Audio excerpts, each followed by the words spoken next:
Bankless Nation, we are here with Alpin Yukseloglu. He is an investment and a research partner at Paradigm, also the co-author of a paper titled EVMBench, an open benchmark for smart contract security agents, written in collaboration with OpenAI to measure the ability of AI agents to just detect or patch or exploit smart contract vulnerabilities. We're going to talk about the way that AI and AI capabilities are going to impact our crypto ecosystem, our smart contracts. Alpin, welcome to Bankless. Hi, thanks for having me. I want to start off the question with a very big, this podcast with a very big question. How at risk are we from AI? How large of a threat does AI smart contract capabilities pose to our industry? Yeah, I mean, in the long term, it's now increasingly clear that AI is going to be extremely good for crypto because, especially on the security front, because we're going to get to a world where because everything is much more secure, the ceiling on the industry is much higher. So our partner, Matt, talks about how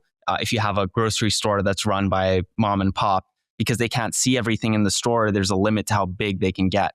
But the moment you add security cameras in, so security has this effect of increasing the capacity, the carrying capacity of an industry. I think in the short term, it's up to us because the models are getting extremely good, like strikingly good. When we started working on EVMBench, which is a benchmark that consists entirely of fund-draining critical bugs, around 6 months ago, the models were able to find less than 20% of the bugs, like around 12 to 13%. And just over the course of while we were working on the benchmark, this number went up to over 50%. And in between when I drafted the launch tweet and when I had to actually hit send with the release of 5.3 codex, it jumped up to over 70%. So these things are just growing at a blistering pace. And it's very important that we position the industry in a way that we can defensively protect against attacks. But in the long term, I think it massively increases the carrying capacity of crypto. Yeah, I think what you're saying is in the long term, we get something approaching perfect security. Yeah. Right now, we do not have perfect security. Let me ask you the same question, but a little bit differently. Say only bad actors, only black hat actors have access to AI capabilities. In that context, how at risk is our industry? Like how exploitable are our smart contracts given the increase in AI capabilities? Yeah, I mean, I think it's really hard to say when we approach super intelligence levels. I do think until we hit right now, the models are quite good, but they're not better than the best human auditors. So we already have existed in crypto under this threat model of extremely intelligent adversarial actors that are constantly trying to break all of our software that with all the money in it. So in that sense, like crypto is already quite hardened, but it's just really hard to know when we talk about sort of a technology inflecting into super intelligence. This is very similar to how in coding, capabilities were increasing mostly linearly over the last several years. And in December last year, they crossed some threshold where they were better than sort of the median engineer. And a lot of stuff clicked for everyone. And it started becoming this aha moment and this sort of oh crap moment. And I think something very similar will probably happen with security, where right now it's like increasing pretty rapidly still at a linear clip. But it's not as good as the best human auditors yet. So we don't feel it yet. It hasn't actually broken any of our assumptions. But once we hit in maybe 6 to 8 months, I'm pretty confident at this point by the end of the year, a superhuman AI auditor, this will just completely break all of our assumptions and we'll need to go back and make sure that we're hardening all of the contracts that are housing the nearly $100 billion of assets in crypto. Galaxy operates where digital assets and next generation infrastructure come together, serving institutions end to end. On the market side, Galaxy is a leading institutional platform, providing access to spot, derivatives, structured products, DeFi lending, investment banking, and financing. With more than 1,600 trading counterparties, Galaxy helps institutions navigate every phase of the market cycle. The platform also supports long-term allocators through actively managed strategies and institutional grade staking, and blockchain infrastructure. That scale is real. Galaxy has over $12 billion in assets on the platform and averaged a $1.8 billion loan book in late 2025, reflecting deep trust across the ecosystem. Beyond digital assets, Galaxy is also building infrastructure for an AI-powered future. Its Helios data center campus is purpose-built for AI and high-performance computing, with more than 1.6 gigawatts of approved power capacity, making it one of the largest sites of its kind. From global markets to AI-ready data centers, Galaxy is serving the digital asset ecosystem end to end. Explore Galaxy at galaxy.com/bankless or click the link in the show notes. Euphoria brings one-tap trading to the palm of your hand. Built on Mega ETH, Euphoria takes real-time price charts and projects it over a grid of squares. You tap the squares that you think the price will enter in just 5 to 30 seconds in the future. If the price goes into that quadrant, you can pocket anywhere between 2 and 100x your trade. No other application helps you trade faster and with more leverage on market-driving events like FOMC meetings, presidential speeches, or global macro events. Thanks to Mega ETH's real-time blockchain, Euphoria is the way to get real-time price interactions with the market. On Euphoria, you'll be able to compete with friends using Euphoria's real-time social trading experience, allowing you to go head-to-head with your friends. A great party trick if you project the app on a TV. It'll be like the Mario Party of derivatives. To trade on Euphoria, people can deposit stablecoins from any chain or do direct fiat transfers, and everything gets converted into Mega ETH's native stablecoin, USDM, in the background. Check it out at euphoria.finance and download the app or find it in Telegram as a mini app. In 2024, emerging markets generated over $115 billion in annual yield for investors, with yields ranging between 10 to 40%. These are some of the highest, most persistent yields on Earth. The problem? DeFi can't access them. BRIX changes this. Built on Mega ETH, BRIX takes emerging market money markets and sovereign carry and turns them into composable primitives you can access straight from your wallet. While DeFi investors earn 3 to 6% on stablecoins and T-bills, institutions have been harvesting 10 to 50% yields backed by sovereign monetary policy. BRIX connects these worlds with institutional-grade tokenization, local banking rails, compliance across jurisdictions, and real-time stablecoin settlement. BRIX does the heavy lifting so DeFi can finally access real collateral and structured products on top of real-world yield. Even the best carry trades can be within reach. BRIX brings DeFi's promise to the emerging world and brings emerging market yield to your wallet. Let the yield flow with BRIX.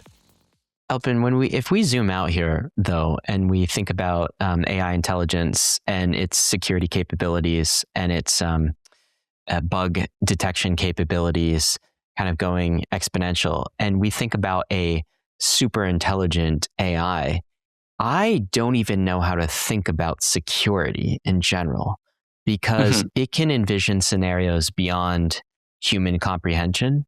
For instance, what if it thinks up a way to crack some of our cryptography with some math that we didn't even know existed, right? Like I heard actually Justin Drake on a podcast recently talk about this. It's not just the threat of quantum computers, which is kind of a real known threat, and some of our, encryption algorithms are under threat due to quantum computers. But if we have a super intelligent AI, I mean, who knows what it could have the ability to actually hack and decrypt. I mean, I guess my question is, when it comes to super intelligent AI, is security just like not even a thing we can prepare for? I mean, how do we even think about it? I think security. So the way I would think about it is that I think right now this frontier is very illegible. And if you try to do this at the in the limit thinking, you end up leading to very odd places that may be, very psychosis inducing. I think one of the skills, right? But like I think one of the right. I think the capacity to face the singularity and stay sane is a very important skill to develop. And I think this is, the best we can do right now is that we can get ourselves into the frontier, into this sort of experimentally bound future where we're running the experiments ourselves, and be ready when those inflections happen to be able to react. Because I think the model of like, there are only bad people in the world and they're going to have access to this technology and they're going to break all of our systems. I think this is what leads to this sort of psychosis around like, are we all just completely screwed? But that's not what's going to happen, right? We're all going to be in there together. And so when we're in this frontier and as we have access to these frontier models, the sort of agent harnesses around them that are able to run these exploits, that are able to, for example, find undiscovered math, or that are able to break existing cryptography. There will be both sides of it. And right now, it's not clear whether this is going to be an offense or defense favoring technology. I will say that there are still fundamental constraints in the world. Like, you can't break laws of physics. There are systems that are chaotic. Like, for example, the three-body problem, where the fact that even if you have superintelligence, you can't predict too many more ticks ahead because it's just a fundamentally chaotic system. So I do think that there's this, the world is a complicated place, and there are still physical laws and constraints that will catch these things. And practically, the best we can do is we have to push that frontier together instead of letting it just sort of happen to us.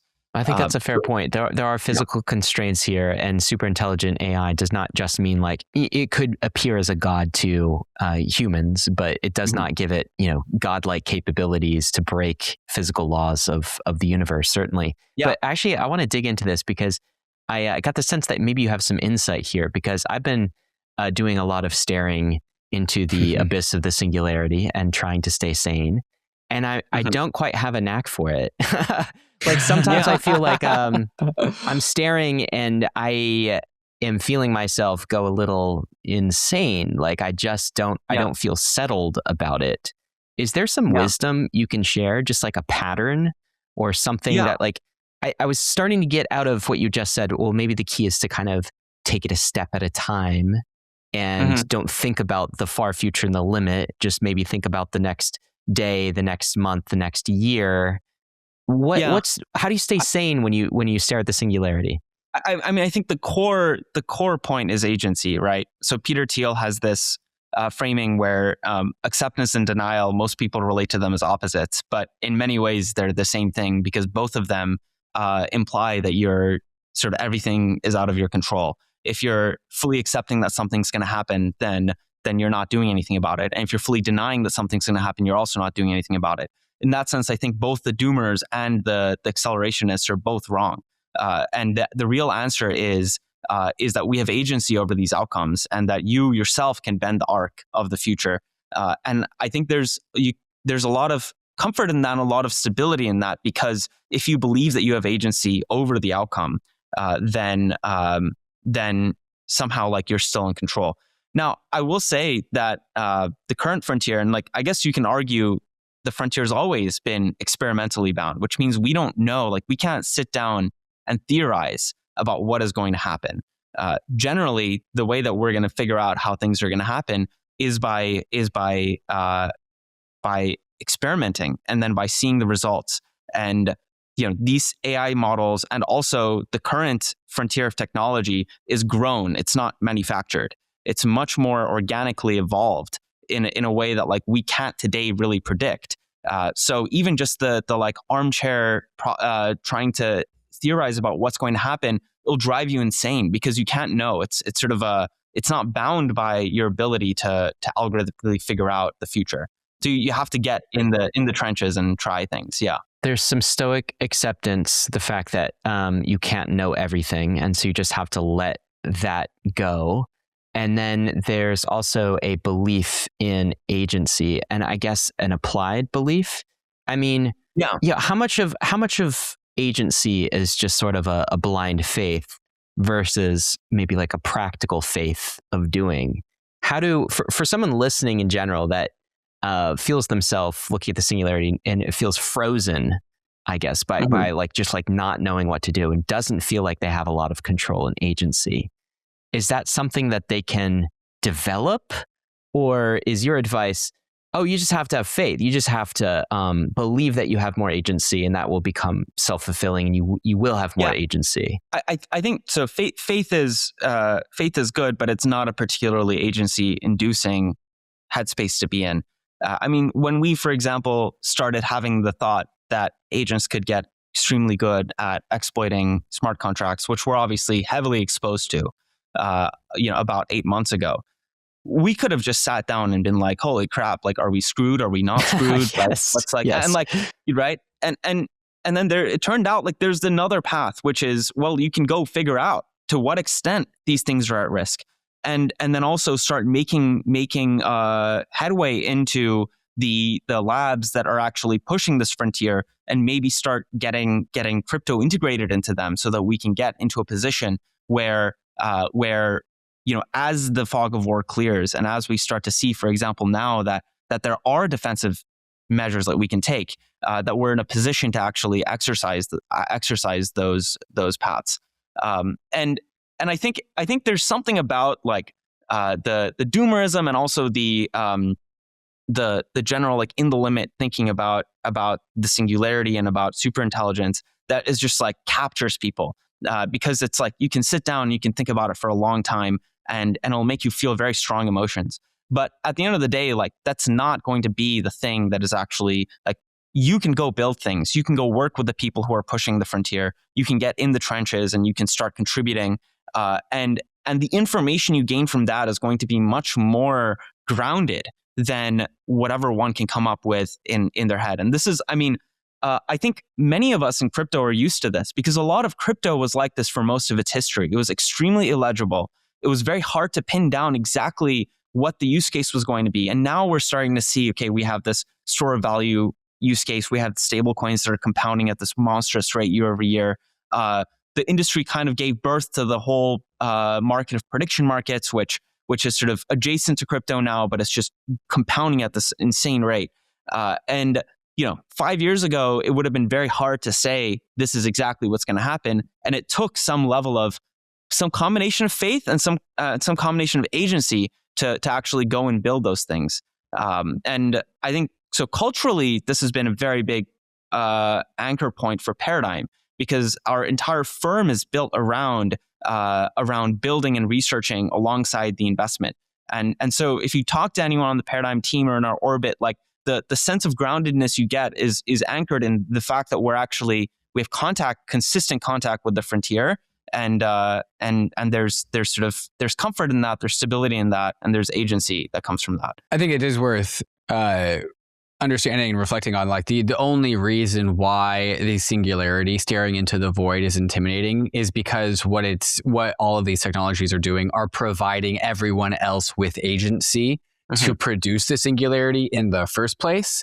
And so if that singularity is intimidating to you, grab them up, do something. Like there's work to be done. And I think, the best path forward is through there. Like if you are intimidated by everyone else having agency because of these tools, you can have agency yourself. Well, it's a polarizing technology, right? It's like the threshold of agency you need to be able to execute on something is going down. So like if you're kind of on the fence, you get snapped to 0 or to you can do a lot of things. Or to 1, yeah. And I think in that sense, like if one has the intuitive sense about themselves that they might be on the side of that fence where they get squeezed to 0, that can be extremely fear-inducing. And actually, the solution to that is to be much higher openness, right? Adopt the technology much faster, be much more fluid about changing and adapting to the environment. There's I think Matt on our team had mentioned at some point about how there are times when speed is more important than cohesion, and I think the current environment we're in, because the frontier is so unknown and so unknowable to some extent, there's moving fast and adapting fast has a premium over being able to sit down and figure out exactly what's going to happen and put the pin in the right place. And this is somewhat paradoxical, because the more agency you have, the more it may seem like it matters that you do the game selection right and you sort of pick the right game to play, etc. But practically and empirically, what's happening is that actually it's better to move fast and ship the thing within 24 hours of inception than it is to sit for 2 weeks and try to figure out the exact right way to construct it and then try to ship it then. And I think that probably goes all the way down to like many parts of one's life where we're in an era of speed over cohesion. Yeah, we are in the just do things era. I wasn't, Alpin, expecting this to be such a philosophical episode to open this episode up, but now I think we can kind of like corral ourselves and point our agency towards the topic at hand, which is what happens when people feel high agency with AI towards the security of our smart contracts. Is it worth talking about like what kind of contracts are like most at risk or least at risk? Is there some sort of like category or knowledge landscape that we can understand that when AIs have very high smart contract agency that we should be paying attention to certain kinds of smart contracts over others? Is there a conversation there? I think not in terms of market. I think that's really hard to say, like, a DEX contract versus a lending market. But I think, simple contracts that have been around for a long time, I think are probably in a better position than, for example, like the 200th contract deployed on Binance Smart Chain or something like that, where, there's in the past, there's been a sheltering that's happened from being in a small market. So if you were deploying something where the most amount of money that one could make if they fully exploited it was sort of in the order of low thousands of dollars, then you were sheltered by the fact that they're just much bigger fish, and the bad actors and even the good actors or the people who are trading, et cetera, like are just not, you're not in their Overton window. But as the models get better, and because the cost of inference is so much lower than the cost of an extremely talented security researcher, that long tail might get shaken out very quickly. So I think most at risk is probably small cap or low TVL protocols in long tail chains that are still built on well understood stacks like the EVM and Solidity. And then I think there's just sort of an unknowable security risk for the major contracts, the OG DeFi contracts that are currently battle tested but are still very complicated, and we'll see over the coming year or two to what extent those contracts are actually exposed. Right. So the OG contracts that have had a ton of Lindy and a ton of value locked over time that have been tested by the market are like safer in the near term, but nonetheless, the people managing those contracts will still need to have agency to be on the defensive to make sure that they are winning the arms race against the offensive types. Well, the prize is much larger for exploiting those contracts. So I think it has this like, there will probably be this canary in the coal mine effect where there will be smaller or protocols that are less secure but have a lot of assets in them fall first. And I think we'll have to look out for the first exploit that happens that is almost entirely from AI, and then from there, the race will be on to start taking the defensive measures necessary. Right, and then like the long tail, as you said, the long tail of contracts, testing and prod will no longer be a thing because when the cost to exploit a $1,000 contract is like $10 to $50 of tokens, then those contracts just simply won't exist. Somebody will write a bot that says, "Hey, Claude, OpenClaw, go hack me some contracts," and then that thing will actually have the capacity to do that because the people that didn't really think too hard about their security because they didn't need to think too hard about their security, those people will not have a good day. Yeah. I think this is a general trend that the long tail will get collected by people who can use AI well. Like, for example, you can look at something like prediction markets, where there are markets where if you trade them to perfection, the most amount of money you can make is maybe $50 to $100. And like, it's not worth it for Jane Street to put a quant on those markets because it's too expensive for them. And it's bound by the cost of intelligence and the cost of attention. But if you can trade those markets near perfectly for 10 cents of inference, then you'll do it. And in aggregate, maybe that long tail is pretty valuable. So right now, we're in a world where the long tail is sheltered by the fact that it's small. And as AI gets better in all of these different domains, we should just be assuming that all of that's going to get collected by people who are able to use these tools. Let's talk about EVMBench. This is the paper, the tool. You guys call it a tool? Is that right? Yeah, it's a benchmark and also an agent harness.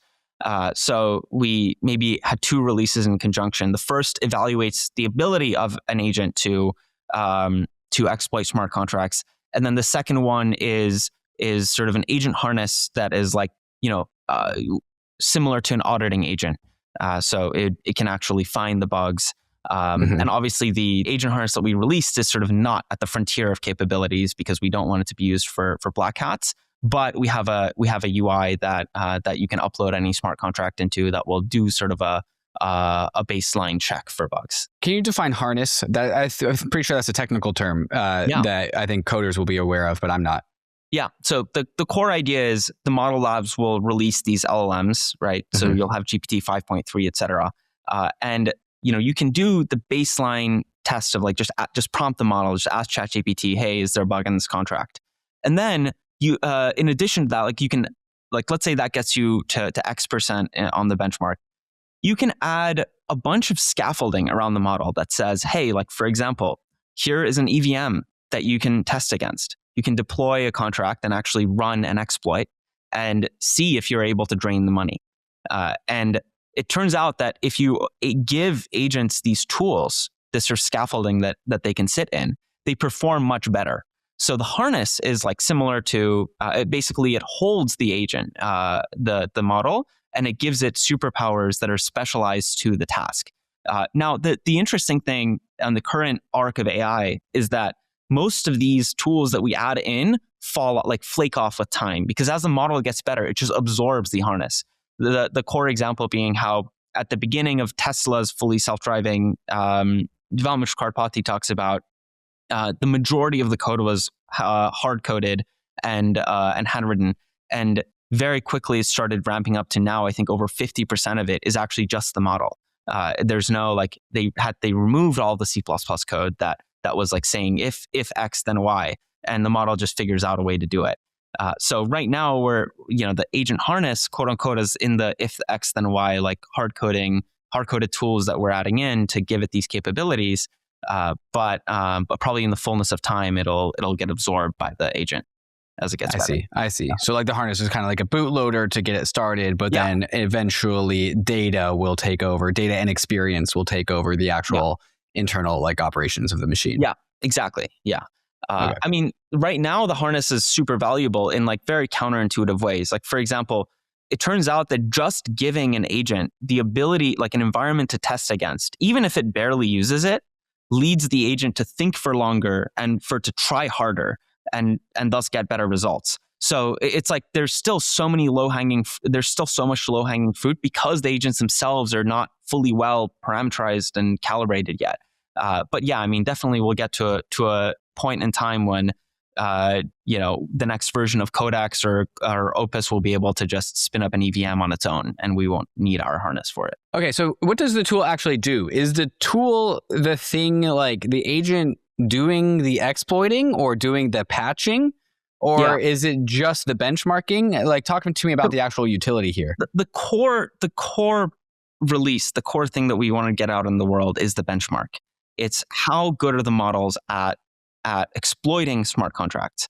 There are three components to the benchmark. The first is the ability to detect bugs. The second is the ability to patch bugs. And then the third, which is sort of the most interesting and novel contribution, is the ability to exploit bugs, which is one of the biggest problems with previous attempts at having security-related, for example, auditing agents, has been this problem around false positives. So the agent comes to you and says, I found 50 bugs in the contract, and maybe one of those 50 is an actual bug, but it just is so time intensive for you to go through and figure out which ones are real that it's not better than a human auditor.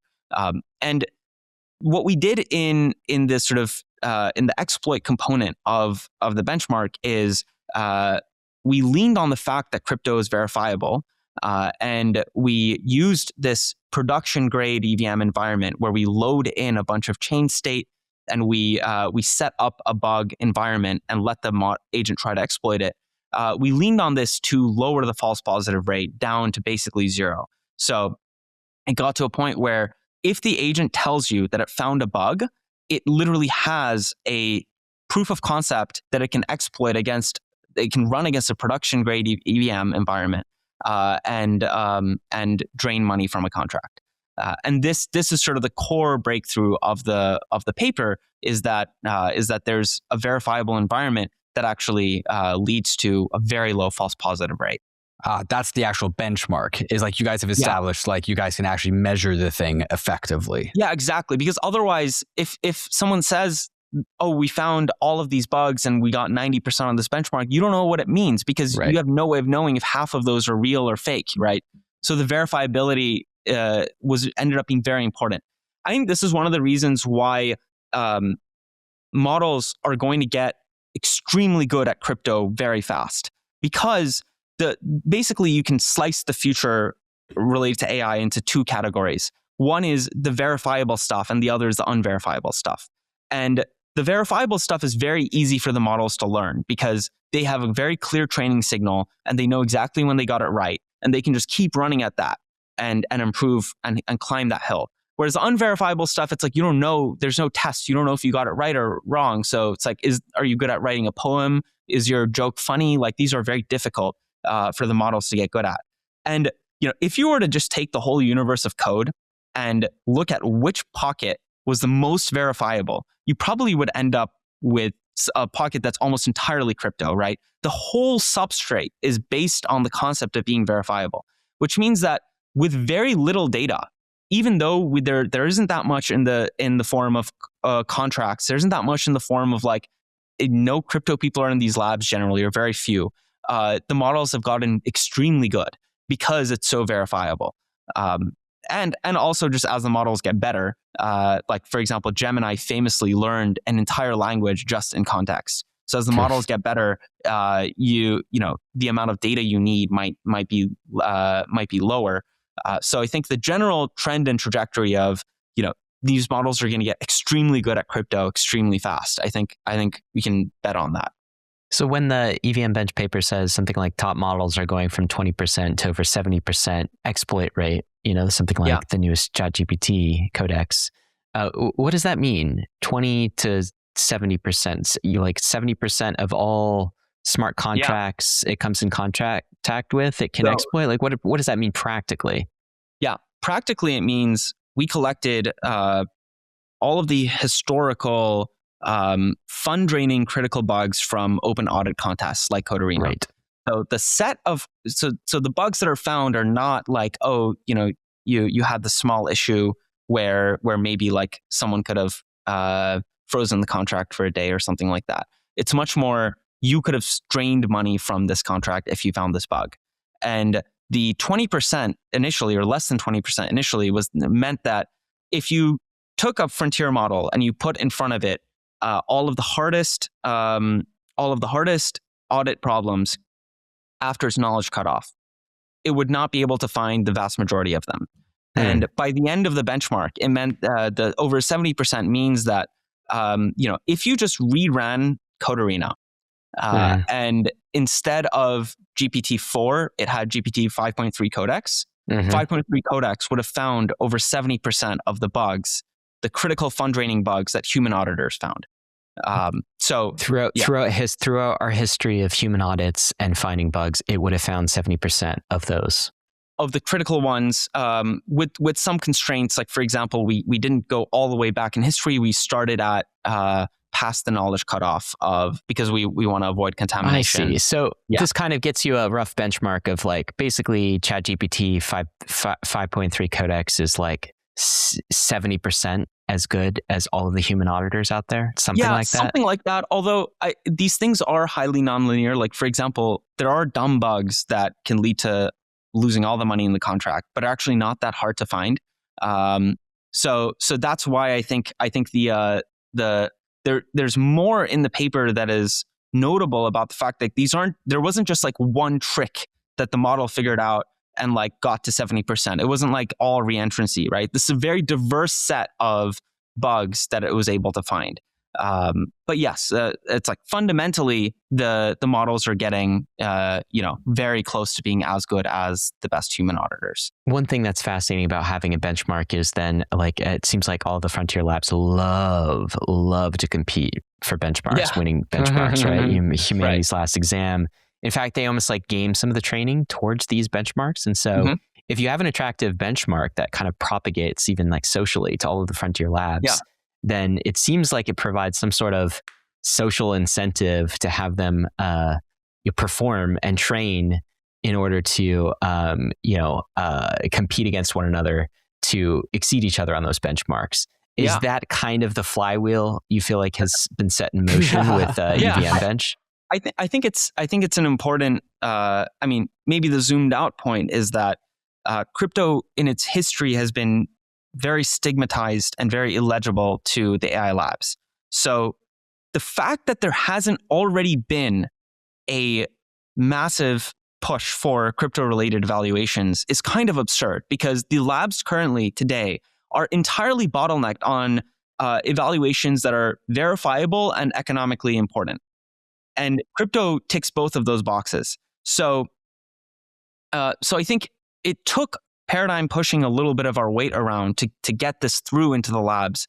And I think, yes, like our firm hope is that this will start the flywheel of labs paying more attention to this technology, and we're going to continue doing work on this front as well. Do you have an explanation as to why it's been so slow? Because it's also been perplexing to me, because it's all open source, it's all out there, it's all like we already got all the data. Yeah, I mean, we talked to Hasib recently, and his his explanation was there's a lot of liability when it comes to finance and crypto, and having AI models trained on those data sets, right? It's like, what if an AI model does exploit a bug? Whose fault is that? So maybe there's some risk associated with it. There's also, you just mentioned kind of a stigma. I think, you know, meme coin, casino, speculation. Certainly Peter from OpenClaw, he had a negative experience that he associates with crypto culture, with a bunch of people calling themselves part of the crypto industry, try to front run him and develop meme coins, and he just considers it shady. Like, what are the reasons why the frontier labs have been so slow to train on this incredibly rich data set that, as you said, it's perfect for training because all of it can be verified? My sense is that it's almost entirely a social thing. I mean, in my peer group, crypto is the biggest industry that has remained the most contrarian. And I think part of that is because it's very reputationally volatile. And part of it is because there's this dynamic where the best people in the industry, the gap between the best people in the industry and the median person in the industry is much larger than anywhere else. So if you, for example, don't have exposure to the high quality pocket of crypto, then all you see are the scams. And it's like that can distort your view such that you just completely dismiss the industry. And historically, there's been a lot of alpha in that, right? And I think a lot of us have benefited from the fact that there's significant reputational volatility. And if you aren't as sensitive to that as a person in terms of your temperament, you can do very well in crypto. But I think it's a social thing, and I think it's just this legibility point about there just hasn't been a brand that can bridge the crypto and the AI worlds. I think it's like if something touches crypto, it sort of in the AI world historically has been tarnished. And as a result, people just have tried to avoid it altogether. And this is sort of this has created an opening for something like, for example, something like EVMBench to get built and shipped inside OpenAI without any sort of I think like all of the major model labs are going to be running on this benchmark, and probably any future versions of it, without significant competition inside the labs. Like there aren't like 30 to 50 crypto related benchmarks or training environments that people are shipping.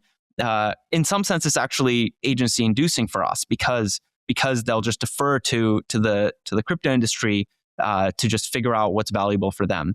But I think it's fundamentally a social issue, and it's sort of tied to all of these dynamics around, like, you know, you see someone who gets extremely wealthy who you don't think should get extremely wealthy. Like maybe it was like there's a lot of volatility in the industry, and like there's some person who you don't respect who made a lot of money. Like these are all kinds of things that go on in the minds of like the AI researchers at these labs that lead them to think that the whole industry is a scam.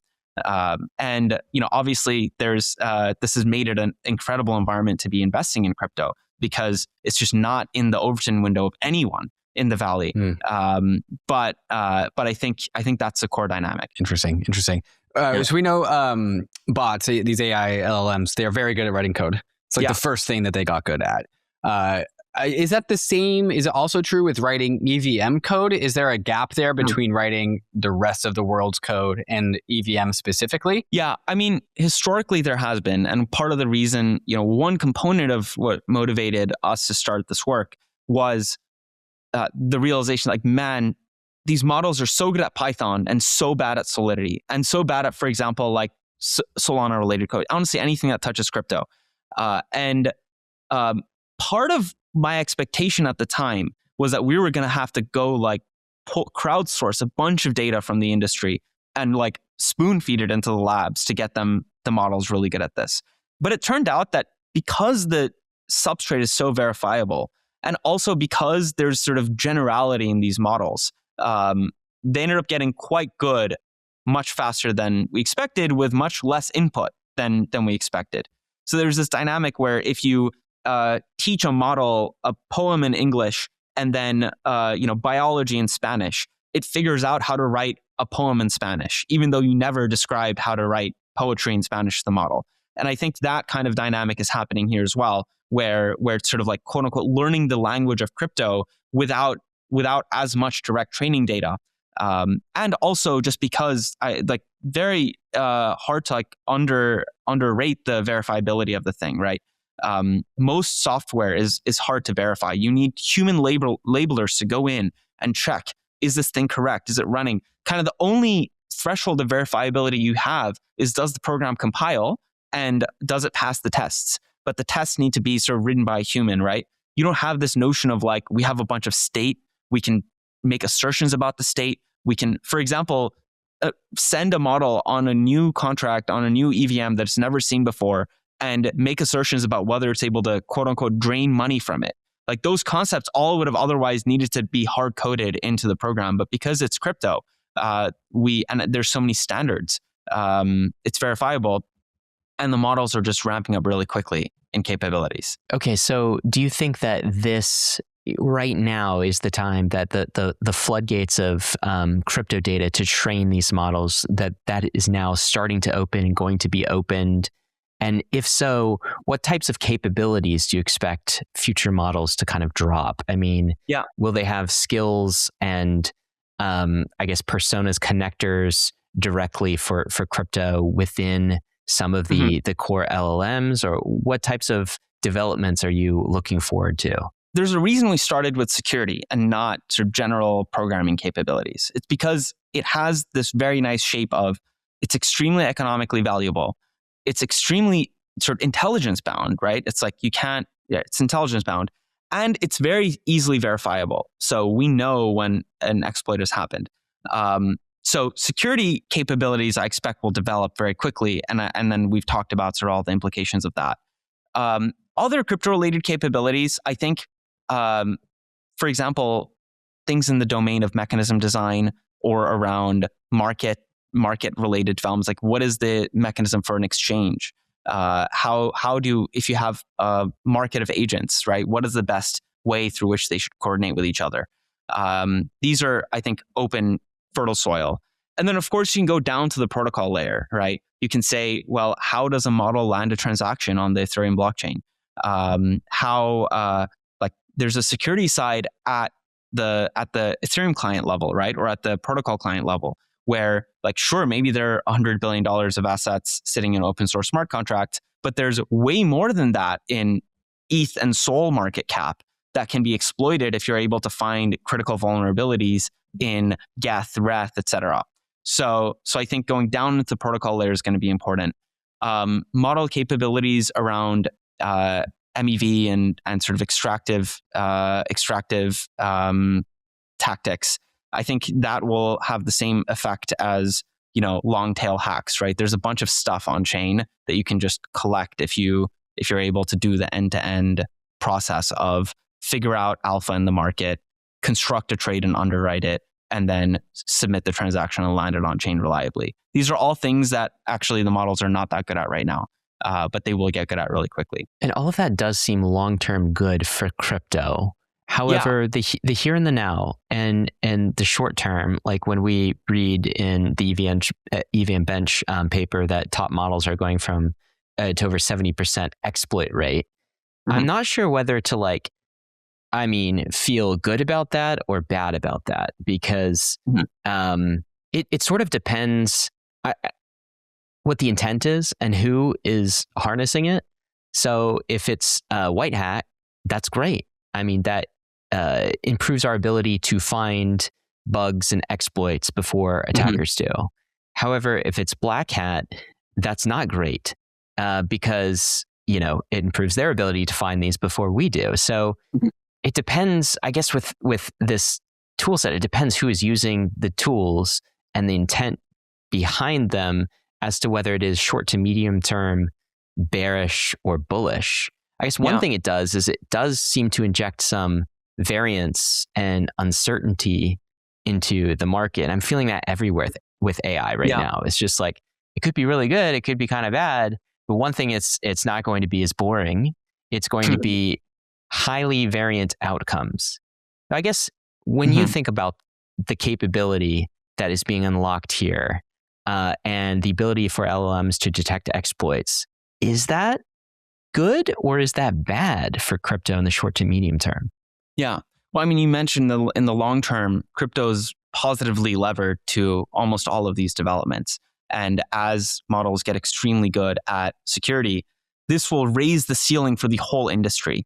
Because and that's because it's like going to be a survival of the fittest thing, right? Because all the weak stuff gets just exploited. It's up to us. I think it's up to us, like what the path there is. Us being the industry, it may be survival of the fittest. It may be that we get figure out a way to have the defense get ahead. And I think, but the core point is that the amount of assets that can be sustained on these networks is proportional to how secure they are. And in the long term, there's this benefit where as security improves, more assets will be able to securely stay on chain.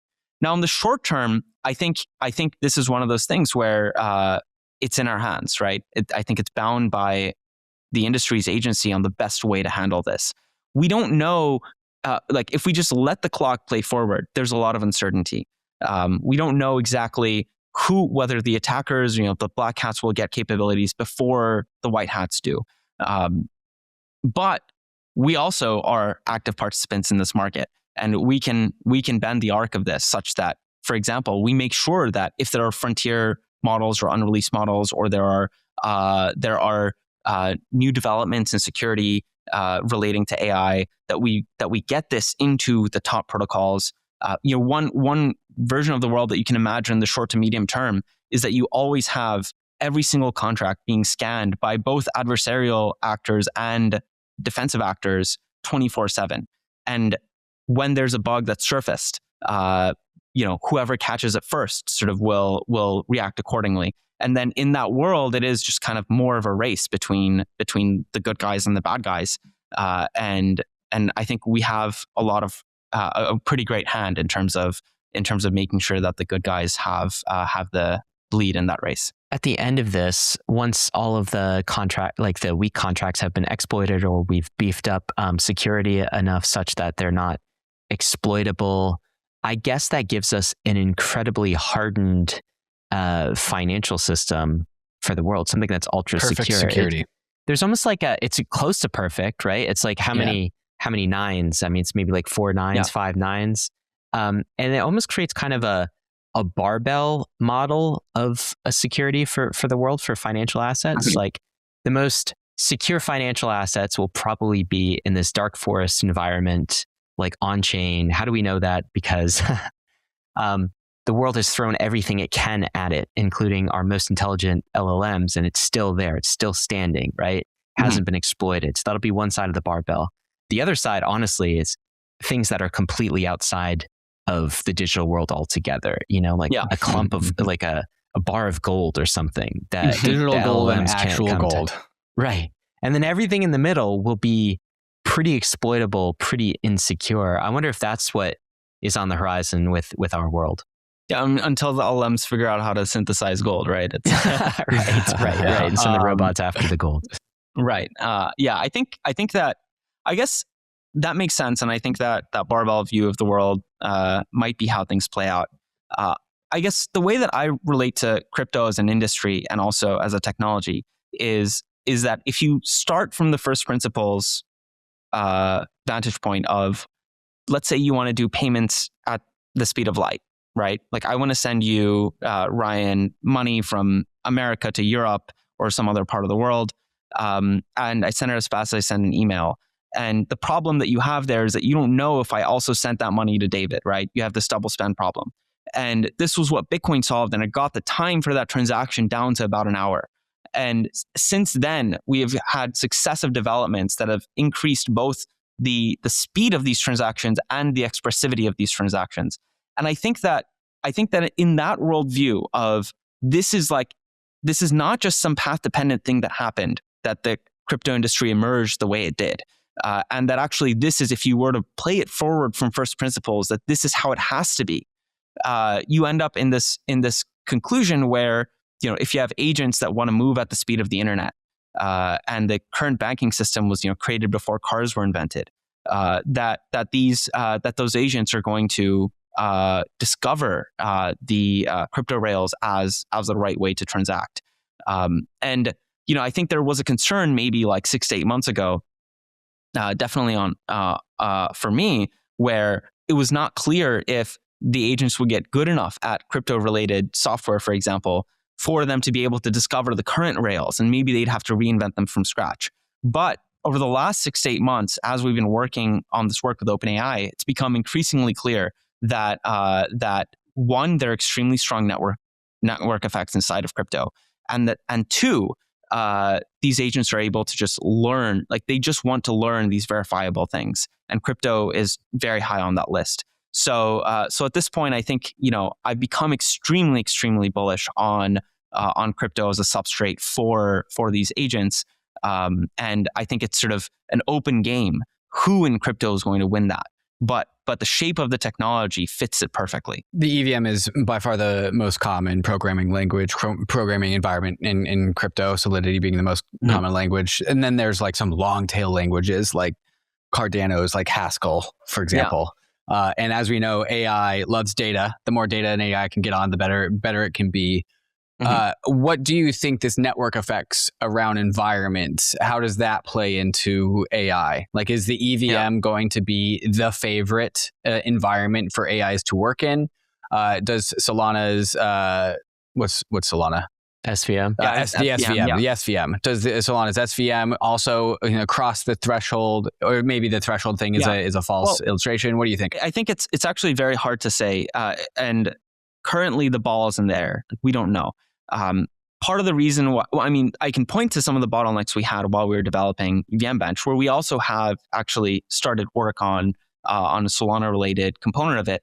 But for example, one challenge was that actually it requires a lot of human talent, to be able to go in and construct these evals. And that was just much easier for us to come by for Solidity. And these things are really hard to build, right? These are pretty heavy infrastructure. So even small additions of friction lead to, when you need to cut scope in some capacity, you kind of have to cut it in the direction of the stuff that you can do more easily first. That being said, I think the point about the fact that, one, crypto's verifiability is a huge edge, and two, these models are becoming less and less data hungry when it comes to learning new programming languages. I think it may end up being more even of a playing field than it might seem. And I think, at least we have an intent and interest in actually going across ecosystems and down the stack to the protocol layer and making this sort of more expansive of a crypto flagship benchmark. But yeah, right now there are obviously network effects around the EVM. Right. One other example of a counterintuitive reason why someone like Solana might be able to catch up is that at first glance, it may seem really bad that most of the contracts there are closed source. But if you take the worldview of actually, if it's open source, it gets in the training set, then the closed source benchmarks and training and contracts for training might actually be more valuable for a model's development because it's not in the train. Now, for example, we have these sort of what are called canary tags in various parts of our evaluation that filter them out of the training process of most models. So, there are tricks you can do, but still it's possible that the bugs in EVMBench over time leak into the pre-training of the models. Whereas if it were closed source, it would not leak in at all. So my expectation is actually that, there will be some asymmetry at first, but actually the models will get really good at all of it. And there will be sort of a merit-based sort of who the best will rise to the top. Are you sitting on USDT or stablecoins after taking profits and wondering where to deploy next? What if you could access stocks, gold, and ETFs without ever leaving crypto? That's what tokenized stocks on BitGet unlock. Traditional markets still run on limited hours, but capital is moving on-chain 24/7. On BitGet, you can trade tokenized stocks and ETFs 24/7 with up to 100x leverage, all settled directly in USDT or USDC. No brokerage accounts, no off-ramps, no platform switching. BitGet has already processed over $18 billion in tokenized stock trading volume, with most of that happening in the past month alone. The platform now captures close to 90% of Ondo's tokenized stock spot market share. As gold and silver hit record highs, on-chain trading followed. Over the past 2 weeks, volume in SVL on, tied to silver, and IAU on, linked to gold, surged on BitGet. This is BitGet's universal exchange vision in action. Crypto, equities, and real-world assets in one place, built with crypto-native speed and flexibility. If you want to trade stocks the way you trade crypto, explore tokenized equities on BitGet. Learn more by clicking the links in the show notes. This is not investment advice.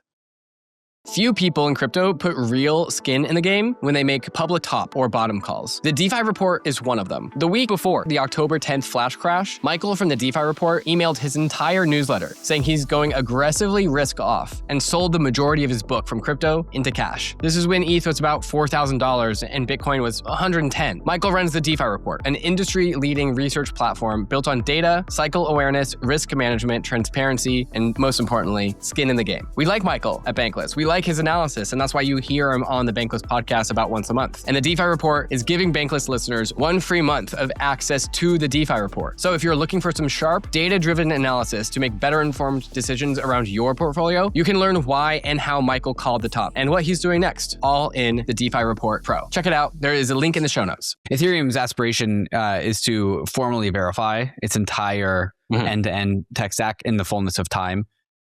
We have to get like the Beam chain, we have to do all the hard forks to get there, but ultimately we want to do a formal verification of the entire Ethereum tech stack.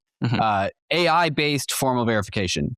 Is that a real thing? How does AI capabilities work its way into the conversation of formal verification? Yeah, well, I mean, I think it is. I think it is a real thing. Last year, we invested in a company called Harmonic, which is a foundation math model co-founded by Vlad Tanov of Robinhood and Tutor. I think part of their thesis, and I think part of where the world is clearly going, is that there's more software that is being generated than can be possibly reviewed by humans. And formal verification is one way to quickly check whether a component of software is actually doing what it says it's doing. And then obviously in the context of security, it can, especially if the spec is written correctly, it can be a step function change. Now, it's not a silver bullet in the sense that you still have to write the spec for the formal verification. So there's still surface for bugs to get in there. But, you can make the case that actually the surface for bugs in writing a formal verification spec might be lower than writing the code to start with. And definitely with time, I think all of the best models, all of the best software will probably end up being formally verified. And if you take the vantage point of an agent and you have two options to choose from, one of them is formally verified and one of them is not. And the formally verified one might just gain preference just because it has all of these nice properties. There's a section in the paper of the EVMBench paper called Future Directions. What does EVMBench V2 look like? How does this, call it a project? How does this project grow from here? The top level goal that we have is to help the model labs develop the crypto capabilities of their models. And I think that security is one component of that and maybe an increasingly urgent component of that. But there's so much that EVMBench does not touch. So there are other ecosystems and stacks. There is the protocol layer, which we talked about, where maybe arguably it's more important from a security standpoint that the Ethereum protocol is secure rather than any specific Solidity contract. There are out of protocol components, like how do you land a transaction on chain? How do you deal with the mempool? How do you deal with sort of the non-deterministic parts of crypto? And then obviously there are components that are even farther on the verifiable and intelligence-bound trajectory, like for example, around cryptography and around zero knowledge proofs, et cetera. And I think all of these are extremely fertile soil for future work. So we're currently open to or trying to source collaborators for future versions of EVMBench, and we're obviously working on next steps for it ourselves. And I think that this direction of like we finally have a foot in the door into the model labs for getting crypto capabilities into the frontier models. And I think that we should leverage that as an industry, and we should try to get these models as good at crypto as we possibly can. Alpin, you're very smart, as evidenced by this paper and in this conversation. You have a high degree of agency. Obviously, you're definitely on the frontier. You've chosen to stay in crypto and not kind of leave and go to AI. And you seem incredibly bullish at crypto, even bullish that it's contrarian at this moment in time. Why crypto for you personally? I've personally never had hard lines around industries in my mind. I think we talk about like I work in X because like to make what we're doing legible to other people, but I don't think that's the right way to relate to it. I've spent all of this time in crypto because it's been extremely intellectually interesting. And two, it has this, it's just, as I mentioned, it's remained extremely contrarian among my smartest friends in ways where I can put my finger on exactly what they're missing. And I think that's kind of the best that one can ask for. I think that, we talked about how crypto is positively levered to the security developments in AI, but, you can make the case that it's positively levered to most of the developments in the world right now. Like, for example, as the creation of new goods and intelligence, et cetera, becomes commoditized, scarce assets become more valuable. As geopolitical instability ensues, systems that are extra sovereign, right, outside of any jurisdiction that are kind of the equivalent of end-to-end encryption for finance, those have more space to thrive. And I think that, I grew up in Turkey. Most of my family is still there. I think that people who grew up in America do not have, and in general, in sort of a stable world, do not have the sense for what can happen as the world destabilizes. And I think that, as many people in the country that I grew up in are starting to onboard to crypto rails and sort of using that as a lifeboat, I think it's increasingly clear to me that this technology is on a sort of compounding trajectory to do really massive things. And so the combination of that, plus you look around and no one's even talking about it, it's just really exciting. Yeah, and you do seem convinced that the acceleration of AI is going to benefit crypto, that it will be, all boats rise together. And I think that, there is some category of software industry that AI doesn't seem to benefit, at least in the short run. Anthropic drops a new security module and all the cybersecurity stocks drop like 10 to 15% in one day.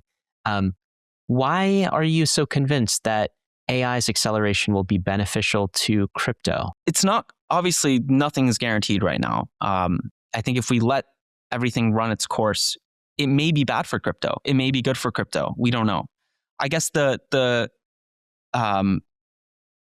conviction that I have is that if we push things in the direction that we want them to go in, that we can make AI be extremely good for crypto.